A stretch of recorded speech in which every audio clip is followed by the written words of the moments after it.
Addio, mia bella Napoli, addio, addio. Ciao ragazzi and benvenuti to the 23rd episode of In the Shadow of Vesuvio. I am Henry Bell, your co-host for today, in a very typically drizzly and grey Scottish evening. Luckily, I'm joined as ever by Michele Borelli at Napoli Tickets on Twitter, who is there, sat there in Naples, in Napoli. Michele, how are you today? Ciao, Harry. Ciao, everyone. It's been a long time. We've had a chat every once in a while, but yeah, I mean, we didn't have time to do anything at all. It's been way too long, but fortunately, nothing too dramatic has happened in the meantime. So yes, we are all happy, relaxed, and now we're taking our break as well. Not from the podcast. Actually, it's gonna be quite the opposite, right? We're gonna do more during the break, but yeah, we're gonna have a little bit more time to do this. Hello, everyone. Was there a little part of you? I mean, we've both been really busy because when it's 2 games a week for you, it's absolutely crazy, isn't it? Because of all the tickets and stuff. For me, it's like I can find enough time to watch the games, but not much else. But was there a little bit of you that was a bit superstitious about this show? Like we've been away for 7 games. We've won 6 of them and lost 1 that was meaningless against Liverpool. Little bit of you think maybe it's best if we didn't say anything. No. So okay, I'll say something now. I am not a superstitious person. I do kind of like there's a saying in Napoli, and this is not the Napolitan phrase of the week, but there is a saying that says like it's not true, but I believe it, and it's often applied to this kind of like good luck charms and superstition. It's not true. I still don't want to risk it sometimes, just when it comes to football. Having said that, the reason why I don't say the S word is not because of superstitions, because it's too much for me to handle, like emotionally. It's the psychological trauma. That's why we say it. But some people believe I don't want to do it. Like people answer, you're Napolitan, you don't want to say it because it's superstition. I never say it's not true. I don't want to elaborate because again, I want to avoid the subject completely. So I'm happy to say, superstition. But that's actually not true. I don't want to talk about it because I'm not prepared to handle it. It's just, it's way too much, even to fathom the possibility of doing something like that. That's why we talk about believing or not believing. More of that a bit later. So this is number 23. That's before we get into anything else, Michele. What is number 23 in the Napoli tombola? And number 23 is one of the most famous numbers in the tombola. It's one of those few numbers which everyone in Napoli knows, and it's actually used in common conversations, everyday conversation to call people, basically. It's used on people, by people. So number 23 is the stupid man, or Shem, the stupid man. And yes, and Henry Bell is actually celebrating at that. Why, do you identify with this number, Henry Bell? Oh, Shem, I've heard that so many times. I've seen it written on Twitter so many times. To my shame, I didn't know that. So I'm glad that I thought I was getting a compliment and people were calling me that. I'm quite pleased that I now know. I should have more enemies, Michele. Yeah, so number 23 is one of those numbers that you just say, you're such a 23, you're 23, you know what your number is, 23. Everyone knows what 23 is, everyone knows what 71 is, and a few more. But 23 might be actually the most famous one. Love it. You know why? I mean, it's quite flexible as a number. You can use it for a lot of people. Exactly. It was Michael Jordan's number was 23, wasn't it? Yeah, maybe he didn't know about the Napolitan tombola, or maybe he did. If only he did. Who is our number 23? I'm asking a stupid question. Do we have? For me, I'm not sure. I don't think so. But for me, number 23 will always be Gargano. I think it was Walter Gargano. No? Absolutely. I associate number 23 with Walter Uragano Gargano. He was such that classic player when we just had 3. We had the 3 brilliant, dazzling talents of Lavezzi, Hamsik, and Cavani, and then just like a bunch butchers behind them. Yeah. Just like Pazienza, Verami, Gargano, Aronica. I can imagine all of them like in an apron. You know, I mean, a bloodied apron, holding one of those big butchers. It's very easy if I imagine to go there. Anyway, so yeah, we've been away for ages. What's happened? Napoli beat Roma away 1-0. Rangers at home 3-0. Sassuolo at home 4-0. They lost to Liverpool in Liverpool 2-0. You were there. We beat Atalanta away 2-1. Empoli 2-0 at home. And most recently, the 3-2 victory over Udinese. Now, don't worry, listeners, we're not going to go through every single one of those games. But what I will ask you, Michele, is out of that run, what memories stick in your head? Maybe give us a couple of things that have stuck in your head from either being in the stadium or being in Naples or traveling away to some of the games. What, without even thinking about it, what pops into your head about those runner games? I think one of the most memorable ones was the Roma game. Like, it's one of the first one that comes into mind. I also liked a lot the Bologna game. So I would say the Roma game and the Bologna game. Some games this season are giving me some kind of like message, like a vibe, that a clear indication that any other season it wouldn't have been a win. So Roma game was one of them.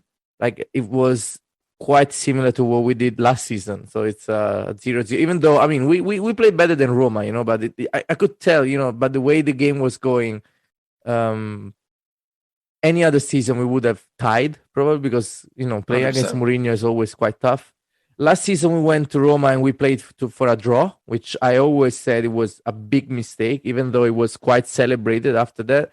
But then everyone went to Roma and won anyway. So, I mean, there was absolutely nothing to celebrate. I'm happy that this time we went to Roma and we actually played to win. We didn't create a lot of chances, but And that was that goal from Osimhen, right? The incredible angle and strength, and just like number 9, classic number 9. Like, I think I very rarely tweet the players directly, and I just told Osimhen that he was my Cavani.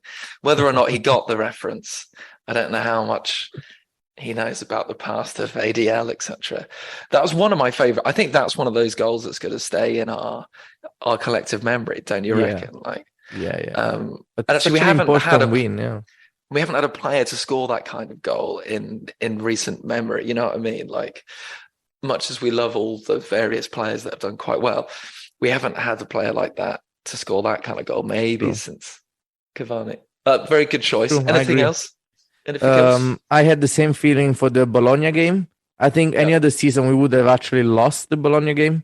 I think the Bologna game came at a moment where the team was quite tired, and you could tell, it was quite tired. I don't think this team takes games for granted, but I think at some point, at some moment during games, especially against the smaller sides, they get a bit complacent, and I think the Bologna game was one of those games. I think, if I remember correctly, at one point, Napoli basically stopped playing. I think we conceded first, and then we scored after that. So yeah, I do remember that it was, quite an emotional win.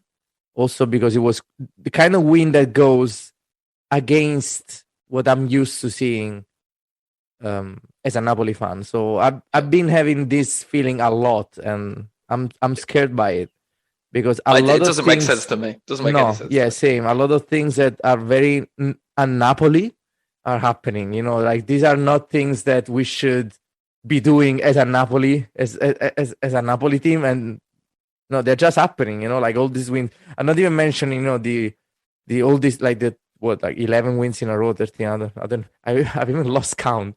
But yeah, I don't really understand the records. There's like, we'd won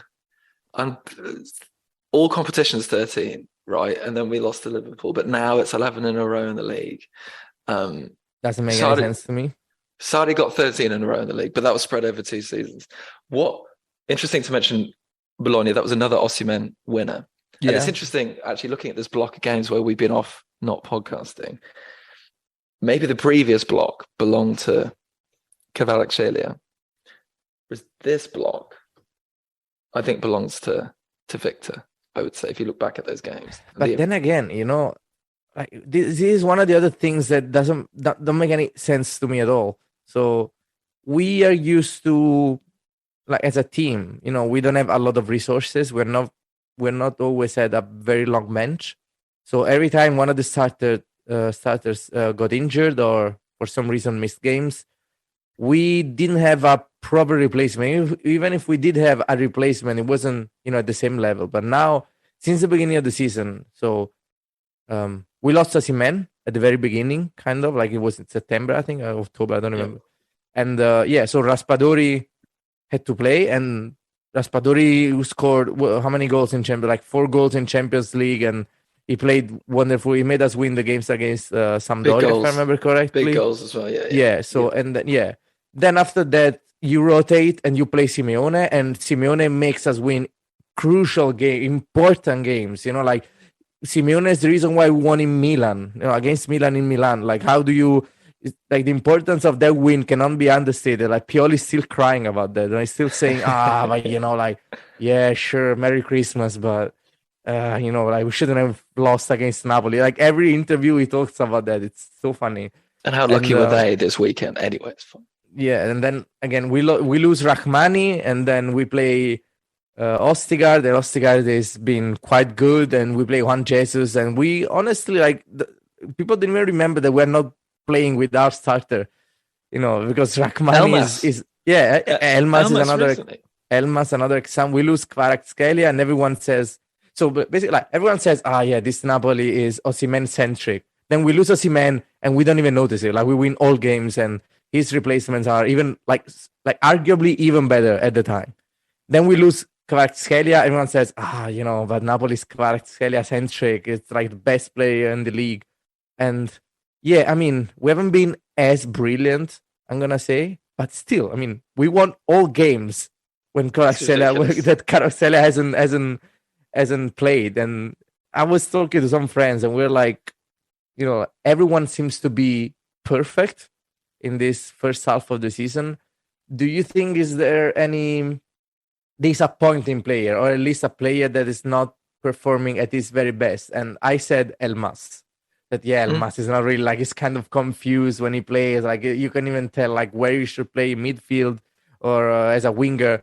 Then he comes and he scores two goals in a row. And what a goal that was against Udinese. So then again, like, you lose the best, arguably the best player in the team and in the league, some people argue. And Elmas steps up, and I mean, we don't miss Kvaratskhelia. I mean, it's like, to me, this doesn't make any sense at all. But it is also the sign of a team which is well coached, well trained, and a team that knows what to do at all times. Otherwise, it's so clear. I mean, I would say that was, for me, the big. There's lots of things to think about this first half of the season, but like, that for me is what we can see. We saw it with Sarri, that everybody knew their role so well, perhaps even too much. Like, it was almost too rigid as a system. What I'm loving about this team is that everybody knows their role, even when things have to change. So even when there's a mid-game change, or if there's a substitution we're not expecting, or one game will play possession, the next game will play on the counter. With that flexibility, even then, everybody knows exactly what they're doing. And that is so tough to get, from a kind of coaching perspective. So we have to give Spalletti some major props here, I think.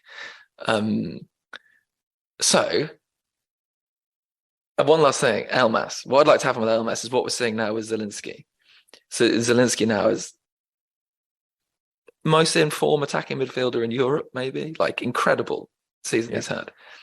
Finally, had a really good season the season before last, but like, now he's really at that level. That Hamsik apprentice is now being served. I'd love the same thing to happen with Elmas, and then we can have this beautiful continuity from Hamsik to Zielinski to Elmas. Now, I know that Elmas isn't playing in Zielinski's position at the moment, but I'd love to know if Zielinski's like mentoring Elmas, because I could imagine that kind of lineage of player. I just think Elmas looks right in a Napoli shirt. I don't know what you've made of him.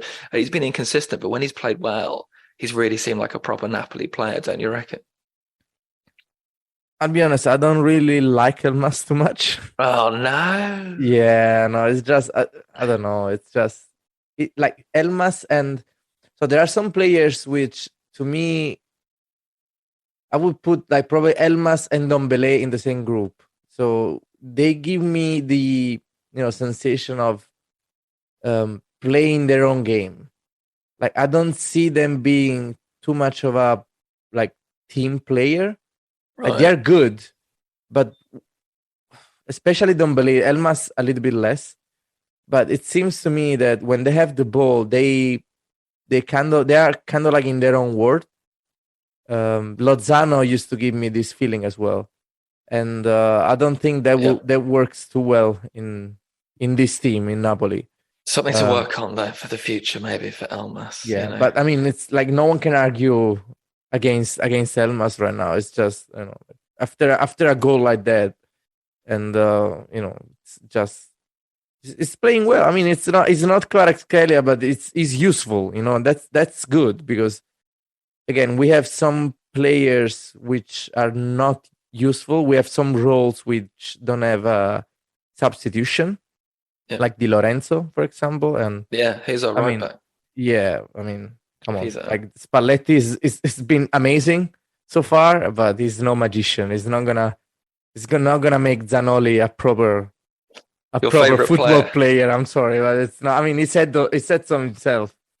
So yeah, we still lack some quality there, but Elmas has been is a functional player of this team, and we know that if Elmas plays, we're not gonna have a hole in that part of the pitch. He's actually gonna put in the effort. He's actually gonna contribute to a win, like it happened on Saturday.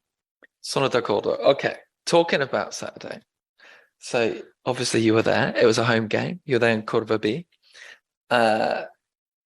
We got so much to cover. We've got millions of listener questions. So let's, in a nutshell, like what's going to be going back to this perspective that I'm saying that we're walking down Piazza Plebiscito as old men, and you're going to be telling me, I remember that Udinese game.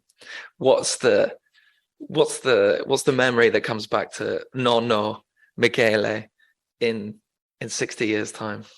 That's easy. So Napoli Udinese is the game where everybody cried at the end of the game in November. So it's not even like a final or something like. But I was surrounded by people who were crying at the end of Napoli Udinese. And I'm not gonna lie, I'm not gonna say I wasn't one of them. So yes, that happened.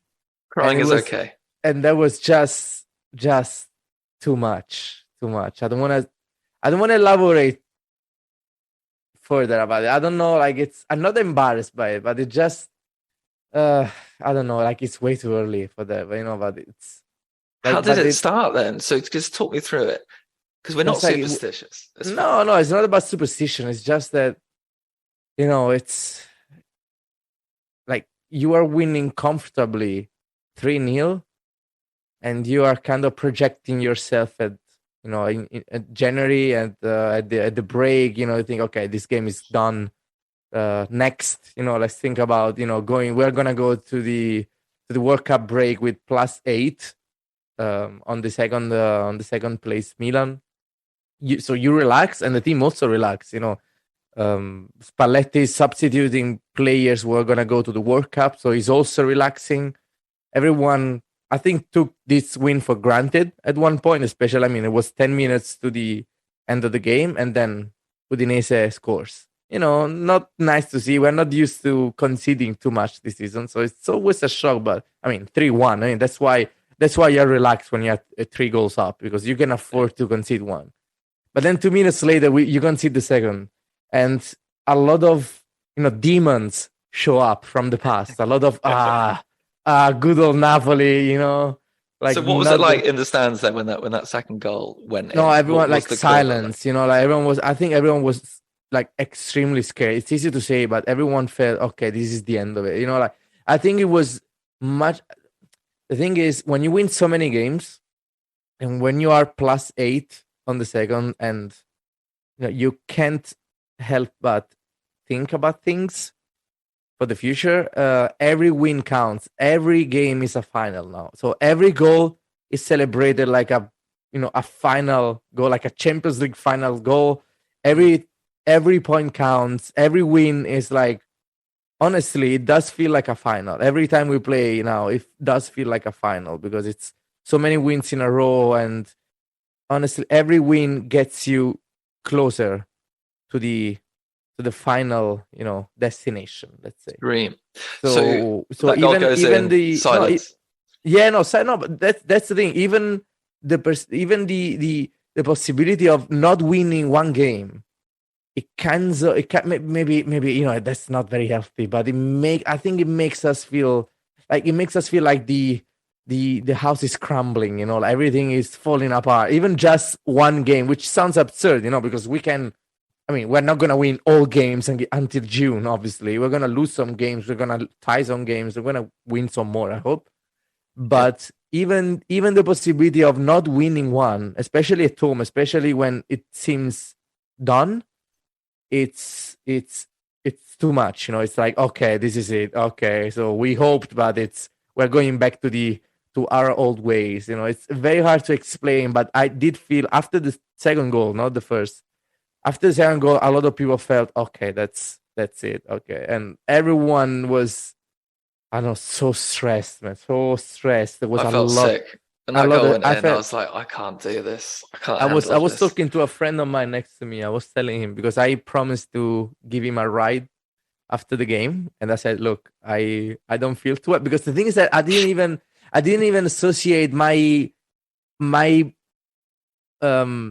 like emotions at the time, my feeling sick at the time with the game. It was 3-2, but I was like, okay, this is way too much. I was like, oh, maybe I have to go. Take the train to go home because I don't feel too well. I have to go home after this. It's like I don't feel too well.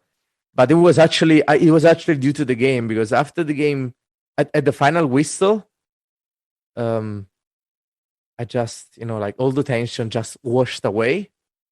I felt like I was basically almost shivering, and I felt like just like like when you have a big exam and you prepare for this exam for like weeks, months, days, and then you do the exam and then it's over, and then like the thing you were worried about for months, for weeks, for days is a thing of the past that you can deal with it. It's like, wow, I worried for months about this, and finally it's over, and I actually did it, and I did it well. It's kind of hard to fathom it. You're still stressed even though it's a thing of the past, and that's how I felt. And at some tears came down, tears of, I wouldn't say tears of joy. It wasn't tears of joy. It was tears of stress. I know when I cried of happiness. Yeah, I cried of happiness for Napoli in the past. This was not these were not tears of joy. Obviously I was relieved, but I wasn't joyous. I was like, just like relieved, like totally relieved, and like all the stress washed away. And the funny thing is that that happened, and then I walked around the place where I'm in Curva B, and then I saw a couple next to me, and it's actually a funny story because these two guys met in Curva B. They were a very nice couple, young couple, and they're gonna get married soon. So they met in Curva B actually, and they were both crying. So we looked at each other, just like, I don't know, like, with like red puffy eyes, and the girl was still crying, and the guy was crying and hugging her, and we all looked at each other, which we were just like, oof, Jesus, this is too much. Like we didn't even like, just like, we didn't say much, but just like looking at each other, we just nodded to each other. It was like, yeah, we won this, but we're not gonna last until June if this keeps happening. So, and I do believe that. So I really do believe that. I was shaking after this game. This is not good for me.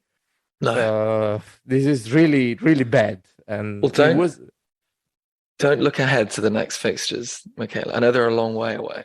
I know what they are. Yeah, Inter and Juve within three fixtures of each other. I think that's beautiful. I want to know more about this couple. I think we should come back to talking about them at some point in the next few weeks. They met in a football stadium. I love it.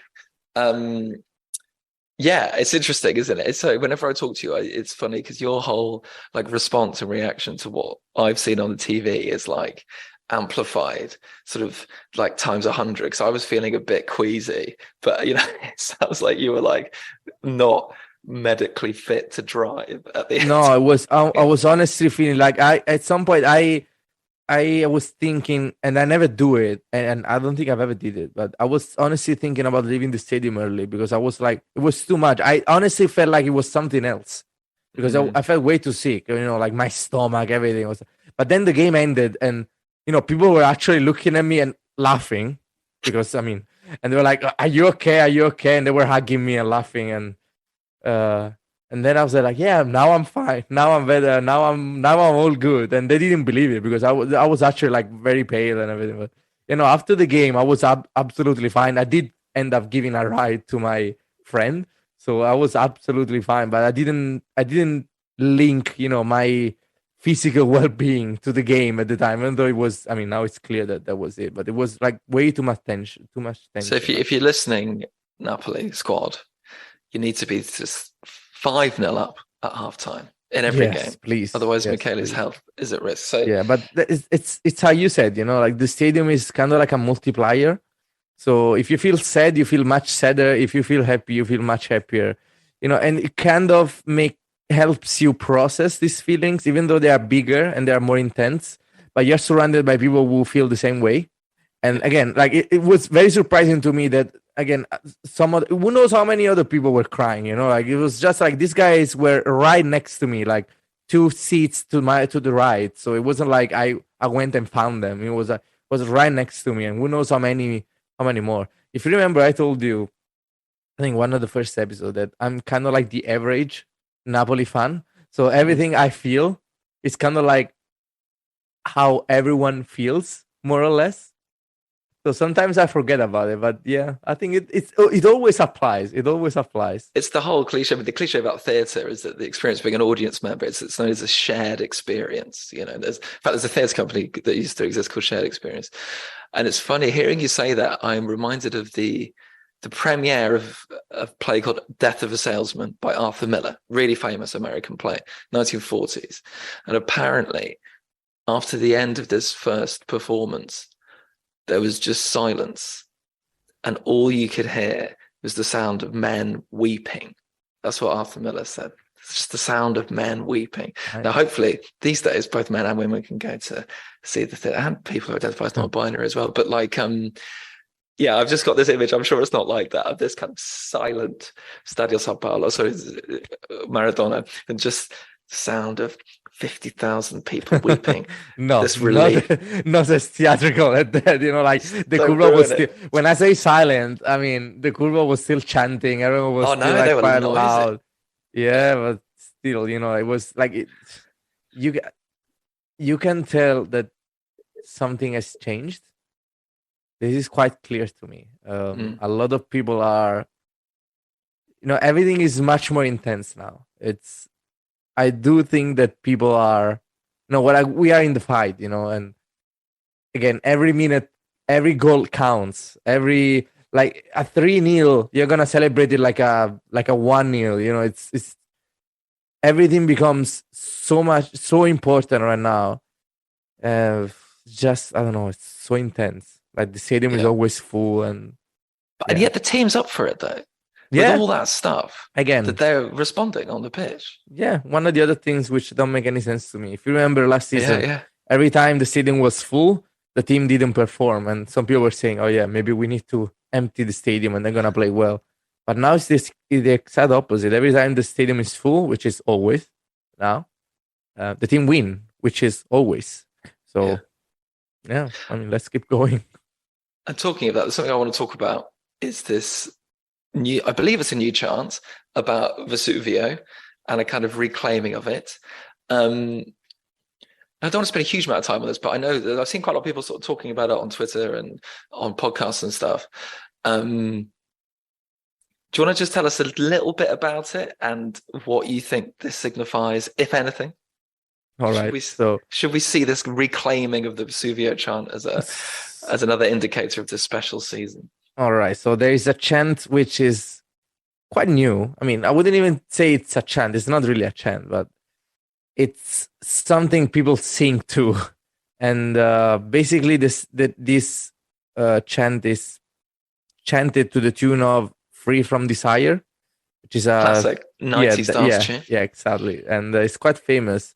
It is played in a lot of stadiums all around Italy, and it was Free made from desire. yeah, exactly, and a lot like Milan fans adopted this song as a kind of like their Scudetto chant a little bit, and they quite obnoxiously they sing "Pioli's on fire," basically to the tune of "Free from Desire," which I find whatever. Okay, I'm not gonna go further in commenting what Milan fans choose to sing, but Yeah. one of the ways a lot of fan bases sing to this tune all around Italy is in racist terms. Let's say, I mean, it's not really racist, but like let's say it's quite Discriminatory. discriminatory to attack Napoli. Even when Napoli doesn't play, they say basically they chant to this tune with Vesuvius erupts, all Napoli is destroyed. So Vesuvio erutta,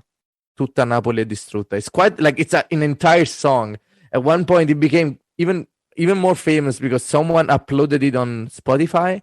So it became even more famous because a lot of people were sharing this song on Spotify of like a single guy just singing, I have a dream, the Vesuvius erupts and old Napoli is destroyed, again to the tune of Free from Desire. And that He sounds like a bit of a number 23 to me. Yeah, no, a lot. Yeah, even 71, but yeah, it takes a while. It's gonna take a while to cover 71, but yeah, it's a little bit of a 71 as well. I'll be honest with you, I found this song extremely funny. I loved it. I've listened to the Spotify version of it like so many times. Then it got banned, sadly. But it was so ridiculous to me, just like this guy taking himself seriously, singing about Vesuvius erupting. It was so funny to me. So I started singing it, it was so funny. So I think this song being on Spotify made it quite famous. This version, obviously, of this song. And not long after, again, as I told you, like what I feel is what like the average Napoli fan feels. So I found it so funny that I sang it because it was so funny to me. Like I was singing, "Oh, Vesuvio erupts, Vesuvio erupts." After not long after that, we basically started singing it in the stadium. So what happens is that this song, even previously, even last season or 2 seasons, I think they started doing it last season. So this song is always played at halftime in the Maradona San Paolo. It's the last song the they original, played at halftime. Free The from original, Desire, the not the original, guy of from course. Spotify. No, always the original, of course. Yeah. So yeah, and it's quite, it's quite a, to be honest, it's a nice tune. It's quite a nice stadium song, I would say. It gets people excited. So even last season, every time it was played, it involved a lot of people in the stadium. A lot of people sang to it and they danced to it, like the original version. We both did. We both did. I loved it. I mean, you saw me. I was just like, it's just like, I don't know. I think it was a bit of I might be confused about this, but I think it was a bit of a Napolitan tradition to have this song like a few years ago and dance to it as a chant. Again, when they put on Spotify the discriminatory the Vesuvius version of this song, it made the rounds. It went on, like mainstream media. People say like, shocking. In Napoli, instead of being shocked, basically what happened was that people took it, and the next time they played it at halftime, people actually, instead of just like neutrally dancing to the original version of the song, the whole stadium, I think it started in Curva B. So initially, Curva B started chanting the chorus of this song with Vesuvio erupts, all Napoli is destroyed, and after game, more and more people got involved, and now it became some kind of tradition. So to me, it's so funny. It's just so funny because it's have they changed the words at all, or is it the same? No, it's the same origin. Obviously, like the DJ plays the stadium DJ plays the original song, but it's so funny to me because it's the last song before the second half begins. And as soon as you hear the beginning of the song, like you can tell, like the whole stadium wakes up. It's amazing. Like honestly, I think I'm gonna record a video next time because again, everyone Yes, is please. kind of sleepy, like 15 minutes of halftime, and then you hear the first notes of the song, and you can hear like in the whole stadium, and everyone starts clapping, and then when the chorus comes, everyone, and when I say everyone, I mean everyone starts singing to it with So the all four stands. They were with the both chord all versions. four sides. You can I'm not singing it lately, not because I don't enjoy it, because I want to, and I want to hear, I want to see the whole stadium do it. I was paying attention in the Udinese game. The whole stadium, even the family section, so children, old people, families, couples, ultras, everyone is singing and dancing to the Vesuvius erupts, all Napoli is destroyed, the whole city is destroyed version of Free From Desire. The whole stadium. It's unbelievable. And the DJ Amazing. actually lowers the volume of the chorus, so you can actually hear the whole stadium just again erupting like the song Isn't that says. powerful? Though? I mean, because we were WhatsApping about this and you were mocking me for over intellectualizing this. But isn't there something here? I mean, for all these years of this kind of reaction against referees or things not going our way or ADL or chance, there's something like powerful about the reclaiming of this thing that's kind of saying, fuck you, this is our season. Don't you reckon? Or am I over intellectualizing? I think the players can pick up on this. So what I made fun of you about was that this was linked to the team's performance this season, and I can say that this is not the case simply because Napoli's fans have always been this ironic. In the past, we've had a chant about the Vesuvius erupting for a few years. It's not ironic, but it's kind of like, we don't care about Vesuvius. It's the land we love. It's kind of like, it's still an answer to these discriminatory chants, because everywhere we go in Italy, there are chants, about Vesuvius erupting. So Yeah. yes, we are. I mean, the idea behind it is that, okay, let's take this chant, let's make it ours, and let's show them that it's not something that affects us. It's kind of like, let's make fun of it so much that people will feel pathetic singing it. It's not that structured, obviously, because when something is chanted by 50,000 people, it's not like everyone is saying, oh yeah, I'm gonna chant this because this is the meaning. It's just something like, if you have to involve so many people from so many different extractions, like children and young, rich, poor, it has to be something much more basic. It's just fun. It's just fun. It's just something we do all together. It's something to make fun of people who make fun of us.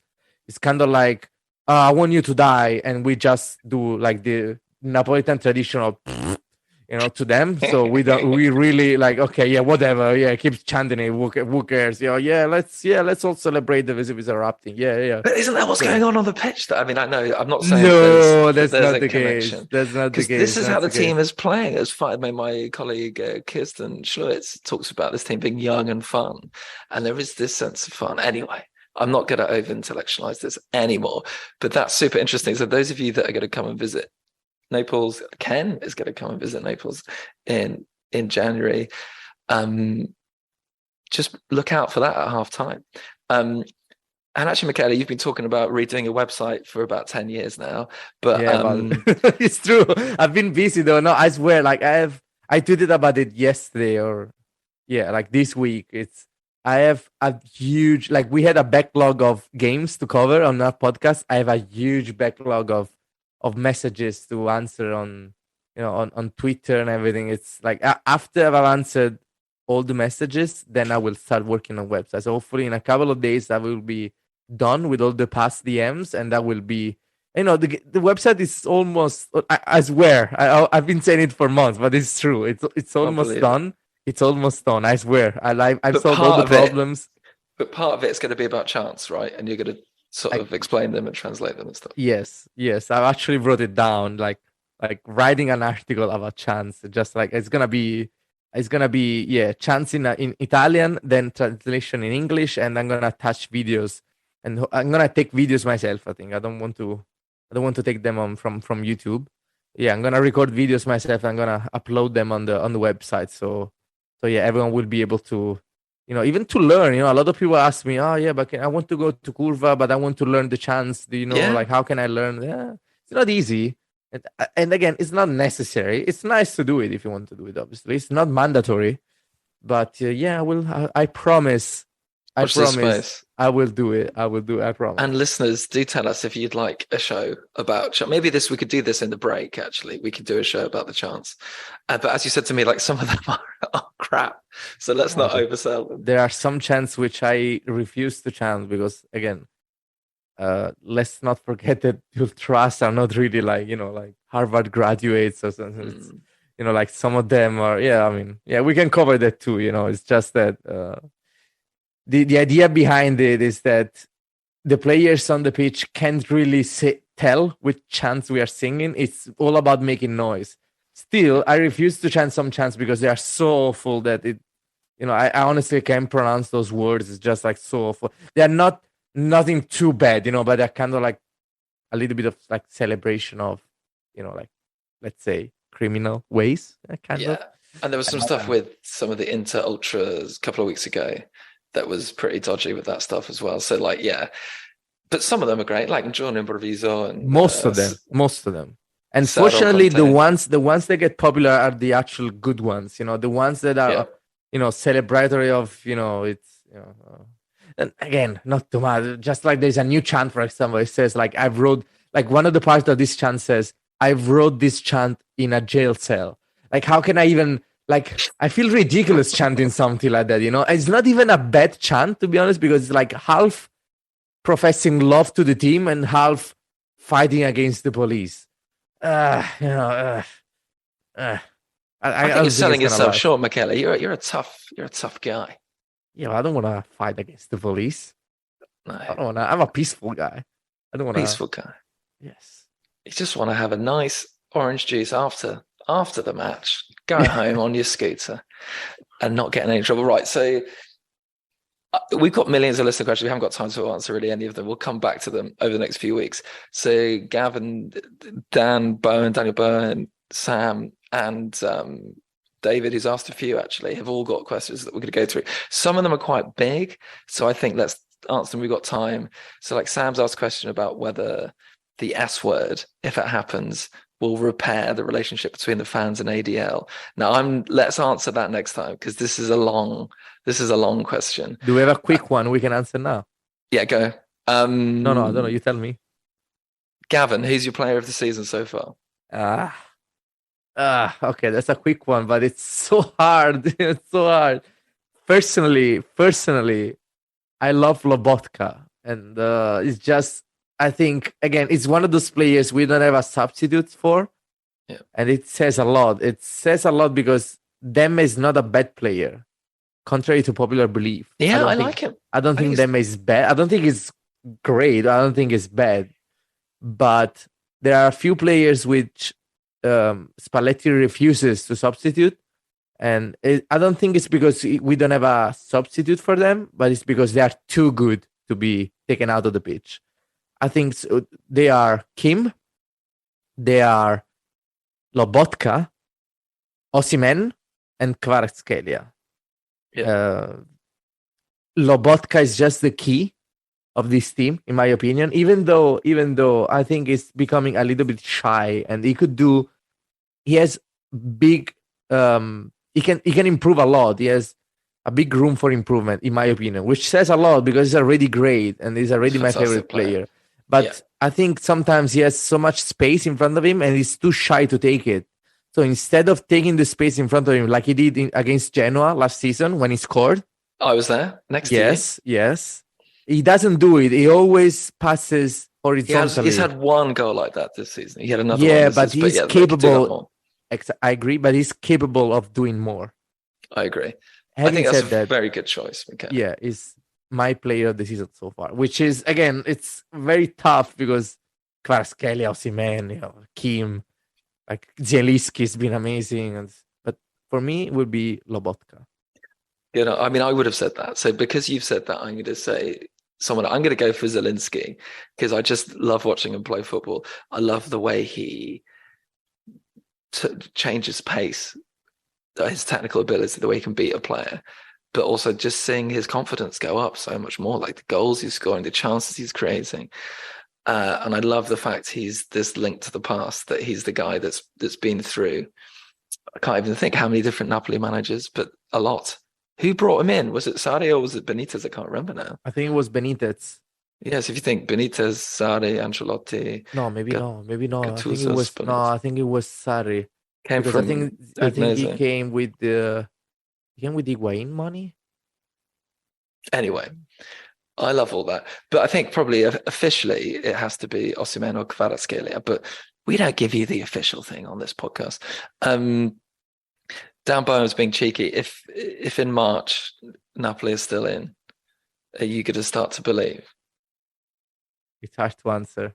I told him what I told him, so that's why he's asking this question. But I'll have to go. What Dan actually says is Michele going to hold on to his word he gave me. Yeah, he's quite intense, that guy. Yeah, but we love you, Dan. Yeah, we love you, Dan. Obviously, if we keep winning all games until March, I think by March we would have won the league. So it's not gonna be about believing. It's gonna be about celebrating. It's gonna be about where we're going to have. Exactly. So it's not gonna be about whether I believe. It's gonna be about whether I'm alive. Because if I'm alive, then yeah.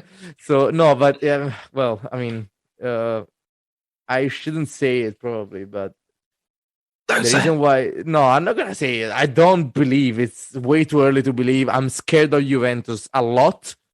Absolutely. I'm very scared of Juventus because I'm traumatized by Juventus. And even though we are plus 10 on them, I think we are not safe. But, plus 8 is a lot. At 8 points. I think it's the right gap. I think if we went in plus 11, we'd start to switch off. And actually, those last 10, 12 minutes were quite useful, I think, for Spalletti to motivate the team with. I agree. Who knows? I'm not a football manager. David's got a good question about the difference between Curva A and Curva B, but I think we can put that into the show we're going to do about chants. And I think, so thanks so much everyone for sending in those questions. It really means a lot, and some of you reached out to see how we were doing because we hadn't done a show for a while, and that's very nice of you all. You know who you are, and thank you very much. Michele, do you have a Neapolitan expression of the week? Yes, I have an Neapolitan expression of the week, and it's about I'm a little bit salty this week because a lot of things have happened. Milan winning at the last minute has ruined my day, and it's don't get on the scooter after that. No, it's just like it was like they won 2 games like that now. Still, I think in the last 3 games they won 2 at the last minute and they tied 1 against Cremonese. So, but still, they've won with the help of the referee as well.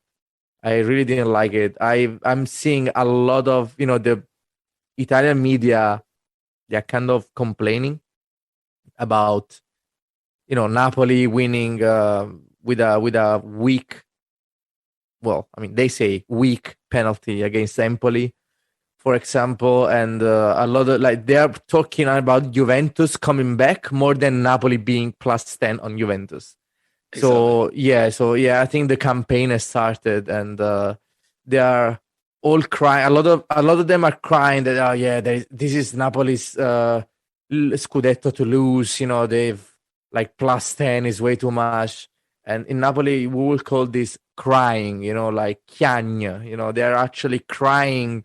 But I think they are crying with an ulterior motive because this is the kind of thing that in Napoli we would call chiagne e faute. So the phrase of the week is, and I'm going to explain it. The phrase of the week is chi chiagne faute acquirire. But it's very similar to another one, which is very common in Napoli, and it's just very, very short, is chiagne e faute.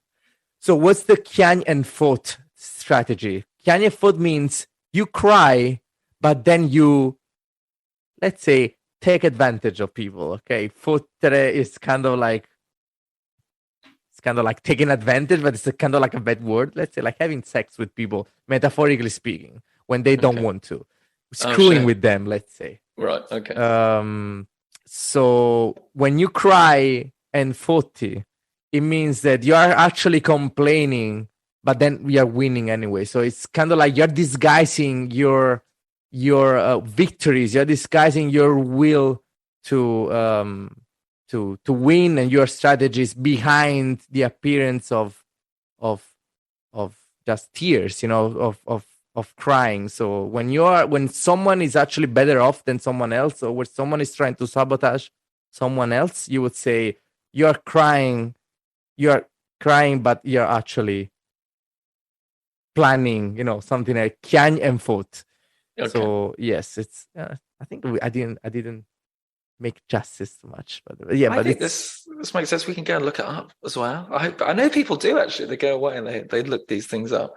But I think again, it's like the chart. It's about reclaiming, isn't it? And we're used to the media, spinning their own narratives, putting pressure on the team. But if we can take that and run with it, all the better, I say. Chiane foot. Chiane foot, yes. Chiane foot is usually referred to again when someone is kind of like winning but complaining about it. It's like, oh yeah, I'm not too good. When someone, for example, when you went to high school and you knew that guy who always complained about not studying and then he always took good grades. Oh god. He's the guy who cries and then actually wins, Yeah. So the strategy of the Italian media right now is crying to take Napoli down, but they're actually plotting for Juve, Inter, and Milan to come back. And Allegri is the master of that. Allegri is like 6 wins in a row, and it's like, oh yeah, but Napoli has this in the pocket. They are way too good. Yeah, sure, man. But I think actually Spalletti's being a bit better with this stuff. I think last year he wasn't great. He started talking about the S word way too early, and now he's being a bit smarter. He might have learned some lessons. Anyway, well, as ever, Michele, it's a great pleasure to hear your perspective from the stadium, from the city. Apologies, everyone, we've been away for so long, but we do actually have an open road ahead of us a bit. I've got my last kind of crazy week of teaching is next week. Lots of assessments and things get a bit easier for me. So we'll do some cool stuff. We'll look at some charts. We'll look back a bit at some things and answer some of the big things we've wanted to talk about for ages. We haven't quite had a chance. So that's great. You can find Michele on Twitter at Napoli Tickets. You can find me at Henry Bell Calcio. This podcast is part of the Far From Vesuvius network. Do check out the other shows like the Napoli Rant and From End to Eye. And just everybody enjoy this break. Look back at some of the highlights. And let's do it. Forza Napoli. Sempre. Addio.